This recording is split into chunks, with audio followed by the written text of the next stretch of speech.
Hi అండి. పుట్టింటికి అనేసరికి పాచిమకంతో వెళ్ళిపోయి నాలాంటి వాళ్ళు ఎవరైనా ఉంటే కమెంట్ చేసేయండి. ఫస్ట్ టైం ఎర్లీ మార్నింగ్ ఇలా క్లైమేట్ కూల్గా ఉండిందని ఇలా బైక్ మీద పిల్లల్ని తీసుకొని వెళ్ళడం 2 hours అయితే పడుతుంది మా అమ్మ వాళ్ళ ఇంటికి వెళ్ళడానికి.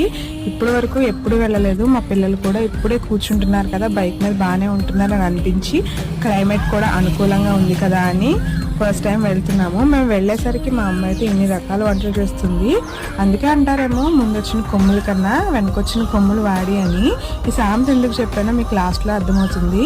ఎందుకమ్మా ఇన్ని కూరలు చేస్తున్నానంటే మా చిన్న పాప కోసం బ్రెయిన్ కర్రీ, మా పెద్ద పాప కోసం చికెన్ ఫ్రై అంట, మా అందరి కోసం ఫిష్ పులుసు వండాను అని అనింది. ఇన్ని రకాల అవసరమా అని నేను అడిగితే నీ కోసం కాదు నా మనవరాల కోసం అని అనింది. ఇప్పుడు అర్థమైందా నేను ఆ సామెత ఎందుకు చెప్పాను. మా అమ్మ వంటలు అయితే సూపర్గా వండుతుంది. ఇలాంటి మంచి మంచి రెసిపీస్ మీకు కూడా కావాలి అనుకుంటే వీడియోని లైక్ చేసి ఛానల్ని సబ్స్క్రైబ్ చేసుకోండి. Have a nice day.